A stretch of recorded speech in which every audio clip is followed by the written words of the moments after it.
Good morning, everyone, and welcome to the Ignition News. It's good to have you on January 5th, 2026. We've got a packed early morning show. We're streaming live on TikTok, Instagram, and live on our Spotify feed as well. Like I said, we've got a packed show that starts with I Told You So. We're going to talk about Tim Walz dropping out of the Minnesota governor's race today, on the fact that he was targeted by racist conspiracy theories. The Pentagon is literally punishing a senator for reminding troops that they can refuse illegal order. A new study is showing us exactly what's on the Supreme Court's mind, and a Wisconsin judge has been forced to resign for helping an immigrant avoid arrest, a story that I will contrast with an actual story that happened here in the state of Nevada. But first, welcome to the Ignition News, everybody. It's great to have you this Monday morning. I want to let you know that this show is growing quickly. If you want to be with the cool kids, the cool news, go ahead and click follow. First, follow us on Instagram or TikTok, but you're not in the club unless you follow us on one of your favorite podcast platforms. Listen, I don't want you to have to pay for the show. Let's make the advertisers pay for that show, and let's get into the news. Welcome to the Ignition News. If you want to find the show, if you're streaming live today, just go to your favorite podcasting platform, type The Ignition News, and it's right there. You look for that little thing right there. If you can't find it for some reason, insert media conspiracy theory,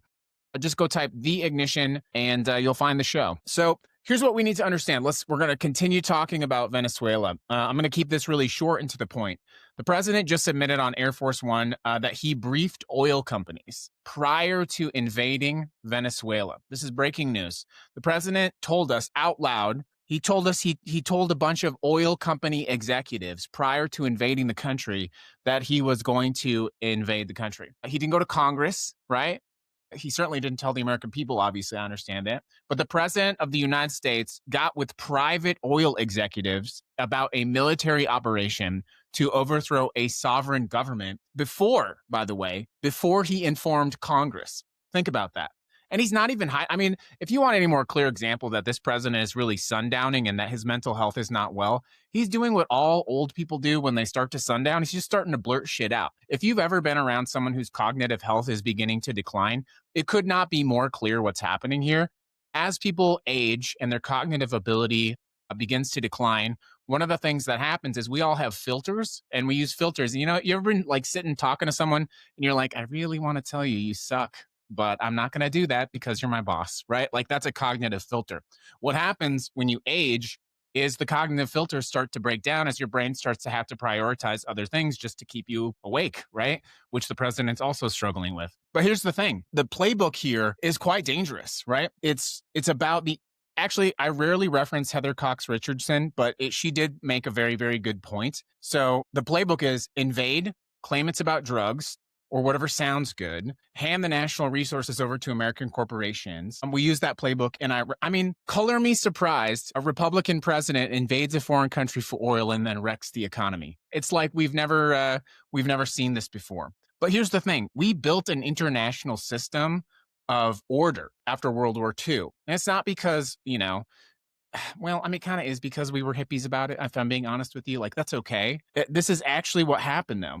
When you break down the world order, you have chaos. And yeah, when nations operate only on pure politics, we're going to start seeing sort of a spiral from this. If we don't get this shit back under control, it's going to get a lot worse before it gets better. And if you want more proof of that, the president is referring to these actions as the Don Roe document. It's like a call out to the Monroe document. I honestly don't know if that's a cognitive slip again, and he doesn't know what he's saying, or if it's like intentionally calling it the Don Roe doctrine, which is probably worse, if I'm being honest with you. But nonetheless, the president isn't being secret about plans anymore. He said we went there for the oil, and he admitted that he briefed oil executives before he briefed Congress. The problem with that is these capitalists, these rich business people in America, they are playing this little put your nose down game, and I think it's going to all work out. The reality is this president is only going to be president for so long. What comes after is accountability. And for all these executives or politicians who refuse to look out for the interest of the American people, accountability at the polling place is coming. Accountability at the Department of Justice is coming. Accountability is coming. It just is. And you might think that, oh, we can get away with it. Everything's so corrupt right now. There's just a bunch of corrupt shit flying everywhere. The reality is, I believe the American people have a steel resolve. I believe the American people are tired of this because it's not like American exceptionalism that I'm talking about. It's just this idea that like we've all been struggling so much, right? We've all been under so much shit and so much strain. Like I was talking to moderator Kat about this last night. I was like, I'm never going to forget this period of my life. I literally told her that last night. I was like, it's like an enormous amount of struggle. I was out like working in the rain last night, and I was telling her, I was like, I'm never going to forget this struggle, this period of struggle that I'm going through, that the American people are going through. And I really think that's going to be a defining thing for the American populace going forward. I don't think they're going to get away with it, folks. But one of the ways that we can ensure that is by getting to the truth and by sharing the news. So welcome to the Ignition News, everybody. If you're just following along on one of our live platforms, welcome. We do a daily news show, and it's live on all of your favorite podcast platforms. The next story I want to talk about, though, is really breaking news. This is absolute new breaking news. And I hate to say this, but I did tell you this was going to happen. I said this before anyone else said this was going to happen. People criticized me heavily for this, but political reality is gravity, and the gravity has come down in the United States of America, and it's landed in the state of Minnesota. Tim Walz announced, as I literally predicted last night, I said Tim Walz was done politically a week ago, and all the screeching people were screeching at me, oh my God, whatever. But I said last night, he's going to resign. He's having a press conference, and he's going to step down. He's going to end his campaign. Tim Walz announced this morning that he is, in fact, dropping out of the 2026 governor's race in Minnesota. And of course, now, because I want to be unbiased and I want to provide the truth before anyone gets to, one side of this or the other, Tim Walz was targeted by a coordinated disinformation campaign. It was led by this guy, Nick Shirley, and then it spread across all the Republican propaganda talking points. Nick Shirley goes around to these daycares in Minnesota making propaganda videos. He went to daycares run by Somali immigrants. And, what actually happened was, as we look deeper into what's actually going on at these daycares, we now know that, in fact, children were being dropped off at these centers. The Minnesota Star Tribune visited them. They visited the same daycares. They found kids playing. They found kids napping. CBS News reviewed security footage showing children arriving, and Minnesota state investigators confirmed that the centers were operating as expected. But here's the thing. We're not in a standard fairness doctrine anymore. We're not in the sort of era of American politics where people are willing to sit down and objectively listen to the truth. We're in a digital war right now. And the Republicans are absolutely mopping the ground with all of this. The damage has been done. That video that Nick Shirley played has been seen hundreds of millions of times. The president amplified it. The vice president amplified it. And now the president obviously inflicted serious damage by freezing childcare funding. They're targeting immigration raids at Somali citizens in Minnesota. And one of the daycare centers that was actually featured in Shirley's video was vandalized. Here's the thing. This was not random. These daycare centers were specifically targeting. Okay, they did target these daycare centers. They did it to spread hate. They're talking about Somalis, immigrant women, trying to build businesses, helping people to have economic freedom. I mean, that's a big part of the argument, right? Like, this is part of what the alt-right's war on America is right now, is if you take away childcare from women in America, families in America, and this is well-founded. There's actually a really good piece by Salon I would encourage you to take a look at, and it really breaks this down really well. I'm going to cover a little bit about it. The piece by Salon talks about this. They call it psychosexual weirdness. One of MAGA's weird obsessions with daycare centers is as follows.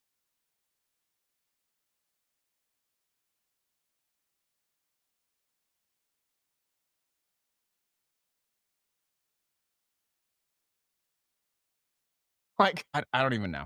I don't know. The deeper point is it follows kind of a pattern. Daycare providers get targeted with conspiracy theories because they have enabled women's economic independence. In the 1980s, it was something called satanic panic. Now it's immigrants. And of course, as I've said, I'm like one of the only people on the left side of the aisle here that's sort of acknowledging there was fraud that happened in Minnesota. Okay. And I think we do ourselves disservice to look at the situation and say, like, nothing bad happened. Real fraud did actually happen. We have Amy Bach, incidentally, a white woman. She defrauded these food programs for $250 million. She was convicted. Her assets were seized. But, Nick Shirley didn't go around making video about food pantries. And now, of course, you've got Tim Walz, who pushed for universal free school meals, legalized cannabis. Good luck staying live on TikTok. What else did he do? Paid family leave. And now he's stepping aside because the cost of fighting this racism it's become too high of a toll. Walz said this morning, he can't give a campaign his all while fighting fraud and defending against bad faith attacks from Republicans. He specifically called out for the president, Trump, for demonizing our Somali neighbors and wrongly confiscating childcare funding that Minnesotans can rely on. Amy Klobuchar now is expected to possibly take his place to run for governor, but the race is wide open. And of course, you've got the My Pillow guy. What's his name, everybody? What's the My Pillow guy? I forget his name. He's so unimportant. I forget his name. Mike Lindell. Mike Lindell is allegedly running on the Republican ticket. And what I would close this segment out is as follows. This was a battle that Tim Walz did not have to lose. He didn't have to lose this battle. He let the story get out of control. The story did, in fact, get out of control. And I think the thing about Tim Walz is I can acknowledge to you, he's a nice guy.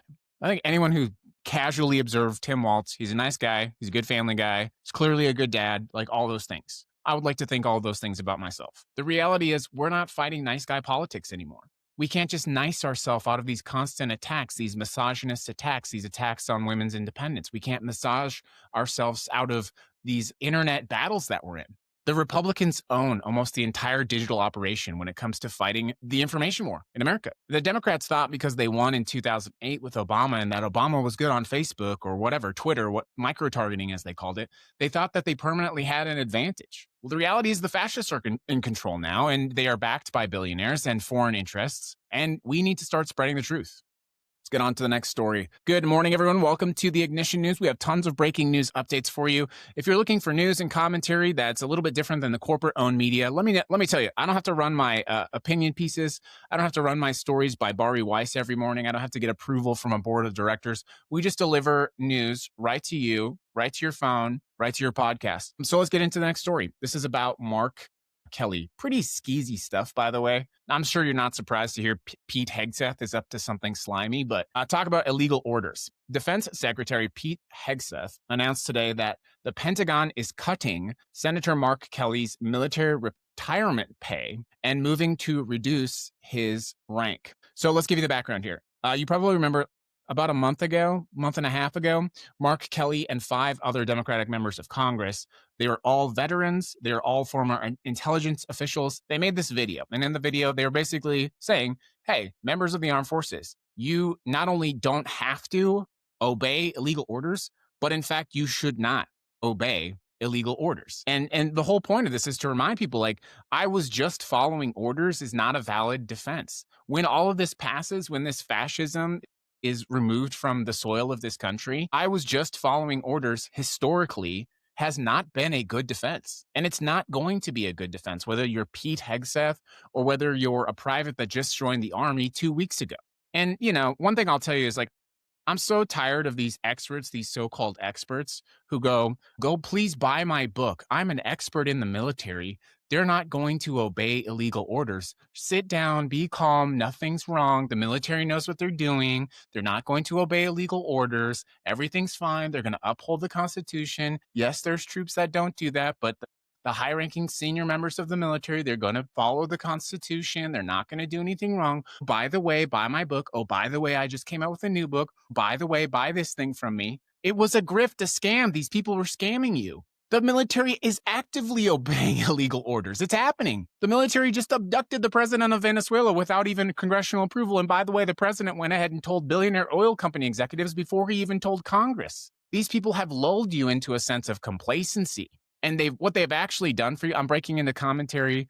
I'm going to break into commentary as I often do. What they've done is they have stolen from you precious time. They have stolen from you precious resistance. They have stolen from you the truth in order to sell you a book. I think it's disgusting. And it's now having real-world consequences. Hegseth is calling Kelly's actions seditious. He's claiming that Kelly violated the Military Justice Code. He's issued a letter of censure that will go into Kelly's permanent file. And he's initiated proceedings to reduce Kelly's retirement rank, which would cut his pension. Kelly is a retired Navy captain. He is an astronaut. He flew combat missions. He's been a senator since 2021. And now he's being punished for telling members of the military that they don't have to obey illegal orders. And even some Republicans are uncomfortable with this, by the way. There's a guy named Roger Wicker. He's the chair of the Armed Services Committee. Wicker's saying no, but Pete Hegseth is doing it anyway. So Why are we talking about this story on the Ignition News? It's quite simple. This is authoritarianism in action, okay? In an authoritarian system, you use the mechanisms and the leverage of the government, okay? You don't overtly, I will say, eventually it does get there, but you don't overtly go out and arrest Mark Kelly. You punish him by attacking his finances. You smear his reputation. You take away his retirement pay. You demote him and his rank. So what does that do? What that does is, yes, it punishes Mark Kelly, but what it also does is it silences other people who might be willing to stand in opposition to the fascist government. They say, "Oh shit, I'm not going to say anything, or my rank's gone, my pension's gone, all this stuff's gone, my life is destroyed." I get smeared in the public image. And what I will say of senior members of the military, at least the ones that I know, they don't generally have a desire to be as public as, say, someone like Mark Kelly. And the idea that if you were to stand up or stand against an illegal order from the president, that, your entire reputation is going to be smeared on the front page of the news, I think that makes people uncomfortable. And that's why we're talking about it, because that is the instrument and the leverage of fascism. But for all of you who've sort of been listening to these grifters tell you, "Oh, don't worry, the military's not going to obey illegal orders. They're not going to obey illegal orders." You got to open your eyes, friends. You got to open your eyes. Welcome to the Ignition News, everybody. It's good to have you on the show today. We've got just a couple more stories for you, but I do want to let you know that our show is brought to you by Ignite, Fighting Fascism in the Age of Its Rise. It is a signature podcast that is your field guide to fighting fascism in the United States of America. Ignite has 12 episodes and 4 bonus episodes. It's totally free, and it is your actual field guide, your handbook to fighting fascism in the United States of America.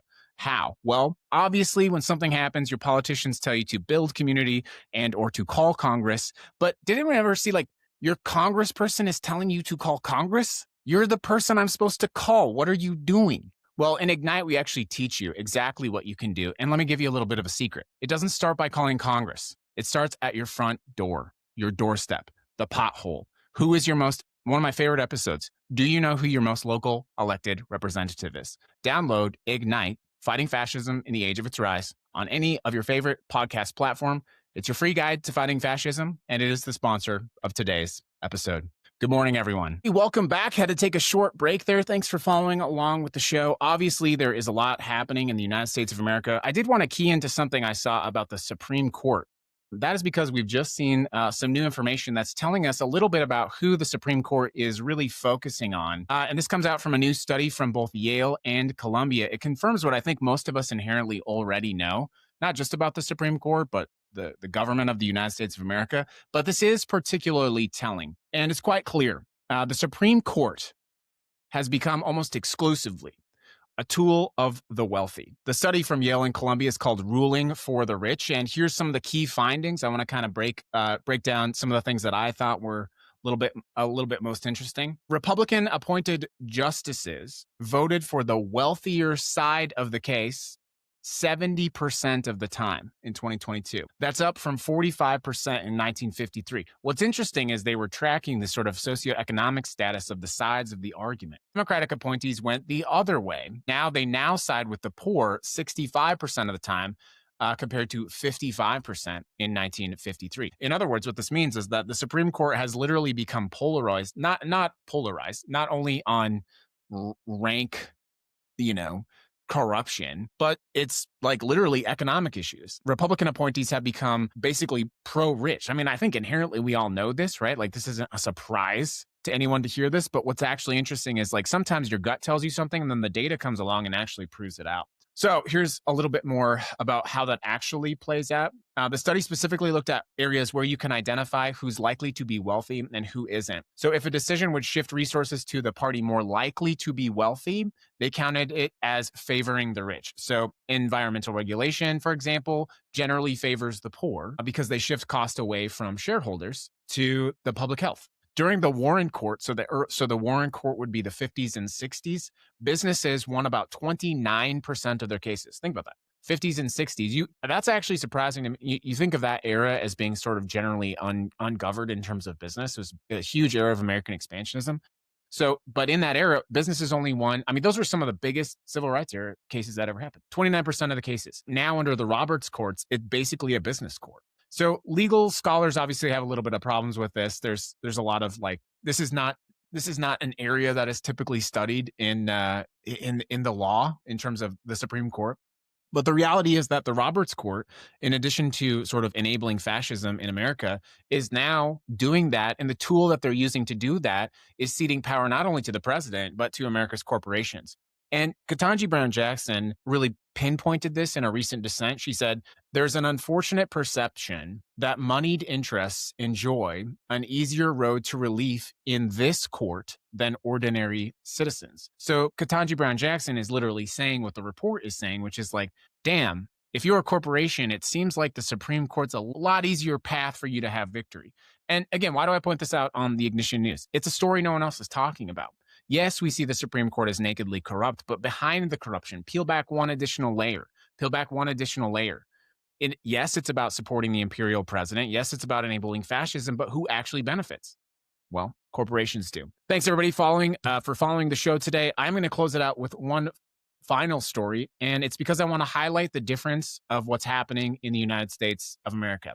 Who knows who Hannah Dugan is? Final story is about Judge Hannah Dugan. Judge Hannah Dugan was the first judge arrested by the Trump administration in their blitz against the American justice system as the president took control. You probably remember this story from April, but what happened is Judge Dugan had someone appearing in her court on a state battery charge. Agents were waiting outside with an administrative warrant, not a judicial warrant, to arrest him for violations. Dugan actually went outside, confronted the agents. She questioned if their warrant was sufficient, and then directed them to the chief judge's office. While they were gone, she led the accused and his attorney through a private jury door. The ICE agents, later spotted him in the hallway. They chased him down, and he was arrested.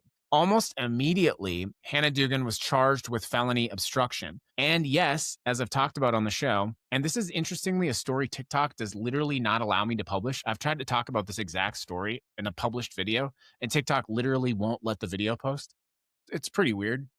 So yeah, she's been convicted of that. And on Saturday, she resigned. She called this case unprecedented federal legal proceedings. Now, obviously, there's open questions there about a judge and helping someone evade arrest, but I want to draw a contrast to you between Judge Dugan, and I want to take a little bit of a less of a lens on the law, the legal matters here, her case in particular, because quite honestly, like she has at this time been found guilty, and resigning is probably the appropriate path when something like that happens. But I want to contrast you with Judge Dugan and a woman named Michelle Fiore, if you've ever heard of Michelle Fiore. Michelle Fiore is a Nevada Republican firebrand. She is famously known for placing, here's a photograph for those of you on Spotify. She is quite famous for making a Christmas card photo of her entire family, including children, holding firearms, including AR-15s for a Christmas card photo. I think now in America, by now, that's not even really shocking anymore, but at the time it came out, it was quite shocking at the time. Anyway, she also rather famously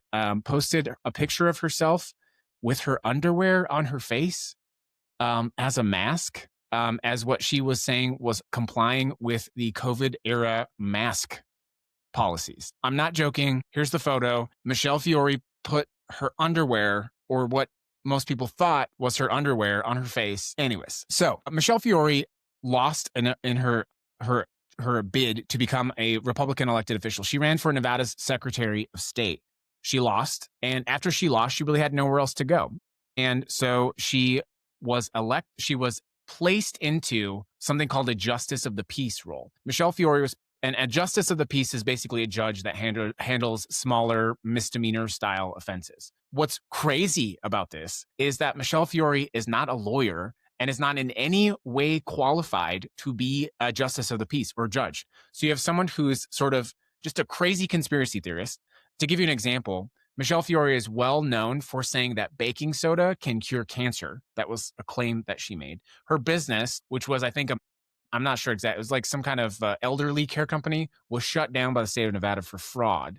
And now this woman's a judge, a Justice of the Peace. She's not a lawyer. She has no qualifications, and she's sitting on the bench. Well, recently, Michelle Fiore was convicted of fraud. Ask yourself, why was she convicted of fraud? She was convicted of fraud because she ran a fake charity to build statues in parks for fallen police officers. And by the way, no one asked for these statues. So she puts together a charity to build, I think, bronze statues of police officers who were killed in the line of duty. The family members did not ask for these statues. The parks did not ask for these statues. But what did Michelle Fiore do? Well, Michelle Fiore stole some of that money. She took the money that she was raising and she bought herself things like she paid for her daughter's wedding. I think she paid for rent. She paid for, I want to say, like cosmetic things, that sort of thing. So literally, this woman stole money from a dead cop statue fund and paid for her daughter's wedding. Someone says plastic surgery. She stole from a dead cop to pay for plastic surgery. And then they made her a judge. Well, she became a judge first, just to be very honest with you. But here's where I'm going with that. So you have Hannah Dugan trying to help and prevent state terrorism. And you've got Michelle Fiore stealing from a dead cop. Hannah Dugan gets found guilty. Michelle Fiore also gets found guilty on those felony charges. Michelle Fiore was to face sentencing for felonies for stealing from a dead cop. Like, it just is what it is. Fiore gets a pardon from the president of the United States. Michelle Fiore gets pardoned by Donald Trump right prior to her sentencing because she was a prominent, advocate for the president, because she's very sycophantic, because she's a little bit crazy, I think. So you have Hannah Dugan trying to protect an immigrant from state terrorism, and you have Michelle Fiore putting what some people have said is underwear on her face as a mask, deciding if you're going to get a traffic ticket if you go through Pahrump, and she gets pardoned by the president.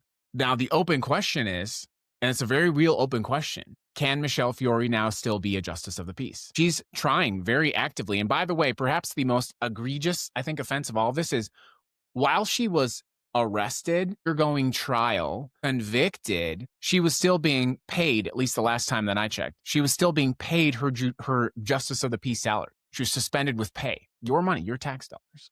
And I think the reason I close with that is it showcases, first of all, law in the United States of America is now less of a concept and more of a vibe. Like, truly, it really is. But when you look at this through the lens of history, what you're forced to really see is the naked difference of the corruption and what that's all doing to these things. You've got a judge convicted for trying to help an immigrant.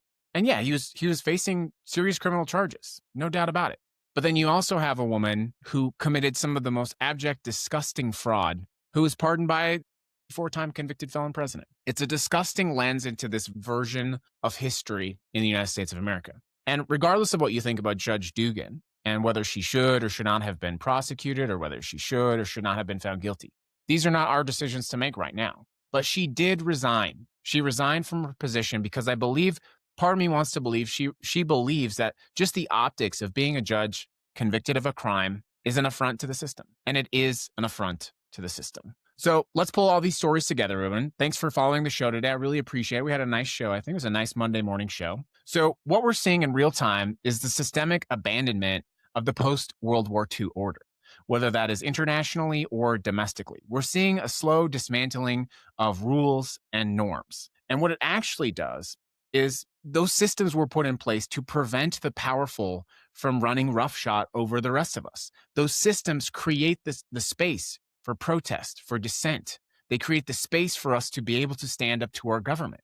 They establish that there are things that you can and cannot do when you have power. So when you abandon international law, it doesn't just affect Venezuela or Colombia or whoever the president threatened next. You abandon the entire framework that we've built. When you punish senators trying to remind members of the military not to obey illegal orders, you don't just silence critics, you prevent the next people from speaking out. You're taking away the guardrails. When the Supreme Court seemingly nakedly supports only the wealthy, you're creating a legal system where, I think everybody inherently knows this, a legal system where justice is not like whether you are or are not guilty. It's like, how much money do you have? And I've said this before, and I'll say it again. America now has the following justice system. If you are wealthy in America, you are protected by the law, but you are not held accountable by the law.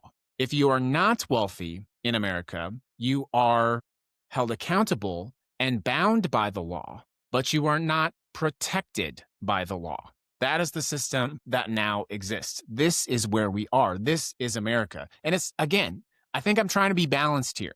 It's not whether you like Mark Kelly or whether you like Judge Dugan. It's, do you want to live in a system where the rules and the laws apply to everyone? That's the choice that we're facing. So what do? What is the challenge? Well, we refuse to normalize it. We document what's happening. We make sure that we categorize, witness, and really record all of these events for history. We organize. We refuse to normalize what's happening. And we hold ourselves accountable to the truth. That's it for today, everybody. It's been a great show. This episode will be uploaded shortly to Spotify and all of your favorite podcast platforms. Do me a favor and go ahead and take a quick break. Click the link in the bio and subscribe to that show on your favorite podcast platform. We increased our audience size just based on last night's show and the episode that I posted by 20%. So let's set a big goal to grow that out as well. Thank you, everybody, for tuning into the Ignition News. I almost, for a minute, I thought I forgot to click record. But we'll see you back tomorrow for the next episode of The Ignition. It's been a great show.